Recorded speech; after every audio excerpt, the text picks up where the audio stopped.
to 3RRR's The Urbanists, the summer replacement for the Architects. And David and I are now joined by Garry Muratore of the No Maccas in the Hills group. And could you tell us, Garry, how you got involved in this campaign against McDonald's in Tecoma? First of all, David and Elizabeth, thanks for having us in. How I personally got involved with this McDonald's store, I loathe to call it a restaurant, is going to be built 400 metres from my house. So I was concerned particularly about traffic and litter, and I went along to the council meetings. And if you look at the history of the campaign, 1,170 people made objections to council. It was a record. It had to go to a special meeting of council. The councillors looked at 15 points such as crime, litter, the fact that it's opposite a kindergarten and a state school. And all 9 councillors voted down 9-0 on all 15 points. So really that should have been the end of it.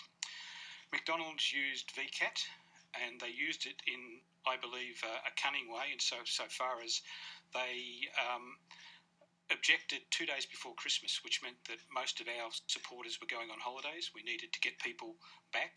We managed to do that, and we got 400 people to plan objections into VCAT. Unfortunately, the VCAT process went against us because they look at pure planning issues. So I got involved then. We decided as a group, because the group is probably now, several thousand of us in the hills, we split into subgroups. We're lobbying politicians. We have legal, media, arts group, PR, fundraising, community liaison. So I got involved in the media side. My role is to spread the word, so to speak. Because first, Garry, some of our listeners may not know Tecoma. They may not necessarily know exactly the kind of site we're talking about. Elizabeth and I have been there and seen it, and we know the kind of thing that you're fighting for. But maybe you could explain. Tecoma has a village-like atmosphere, if you like. For people that know of the tourism in the Dandenongs, we're kind of associated with Belgrave, which is Puff and Billy. We're the last stop before the end of the line there. So it's really an old-fashioned high street group of shops. School on one side, shops on the other. It's not what you would call a high commercial district. Most of the shops are spread into gift shops, cafes, a chicken shop, a bakery, that type of thing. So it really is a community village, if you like. But what's attracting McDonald's is the through traffic, right? Exactly. You could call that junction on Burwood Highway where they plan to put it really is the gateway to the Dandenongs. And our belief is they want a foothold there. If they get into Tecoma, next is Hillsville, next is Emerald, next is Sassafras. It just doesn't stop.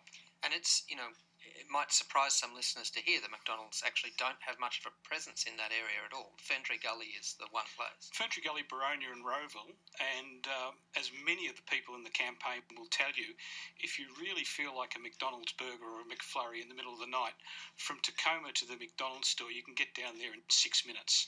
So it's not a big deal for those people. And as I say, a lot of us aren't anti-McDonald's per se. We just say that this is an inappropriate place to build it. And we understand that there was a very similar campaign successful in Belgrave about 20 years ago. Yep. Successful for the anti. Yes. It was successful insofar as that the council, as I understand it, said that they could build there, providing they didn't have a drive-through and providing it wasn't 24 hours. So they backed away. These are big parts of the... Yeah, and that's what they want. They want 24 hours. They want a drive-through and, damn the rest of the community. They just don't care. So the McDonald's was successful through the formal planning approval system. So now, how many months has it been since the VCAT ruling? A few months? VCAT ruling was last October. And since then, we've had a variety of tactics from No Maccas in the Hills. Yep. And I noticed we're joined today by a garden gnome. Yes, he's one of the little people that are speaking out. If you go through the hills at the moment, you'll find various gnomes trotting up all over the place. They're on buildings, they're on bus stops, they've even been seen on trains. And I think gnomes are associated with William Ricketts and the Pixies up at the Ricketts Reserve. And it's a nice little sort of cute way of promoting the campaign. And the pun is no Maccas in the Hills, right? That's right. All right. I mean, these little guys are scared. They know that if McDonald's move in, their way of life has changed. They'll probably be put into factories to make Happy Meals because they work cheaper than children in China. So they're really scared. And is it a big kind of, you're dealing with not just the local press. This is a kind of an issue that gets fairly widespread attention. Yeah. So is it difficult strategizing your campaign with the mainstream media and of course McDonald's against you?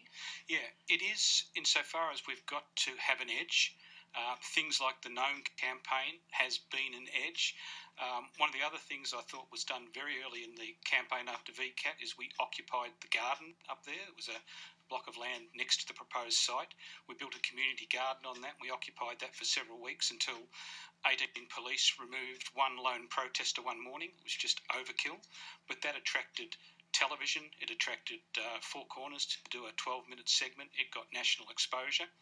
And then after that came early mid-December, we had full page in the Sunday Age, and it was a very good sort of synopsis of the campaign. So we're always looking for something that gets us up there, and we are being noticed by national media.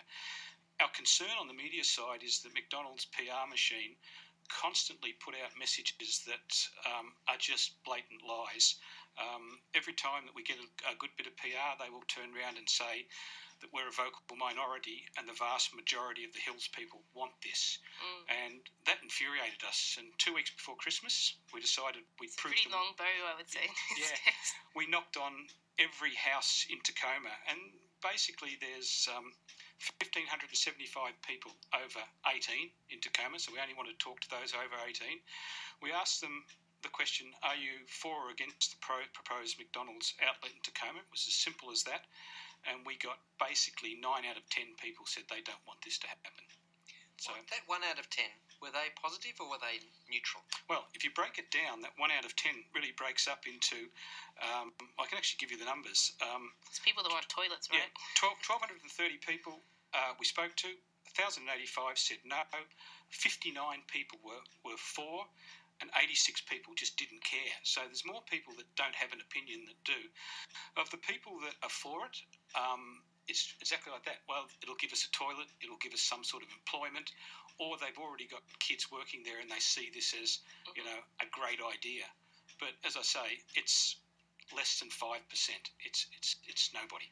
And there was, I know it didn't go ahead, but part of the VCAT ruling was that although there was a very obvious level of community opposition, and from the council as well, that wasn't a relevant planning consideration, and there was pressure to actually take that ruling to the Supreme Court because it should be relevant, the opposition, but that didn't go ahead.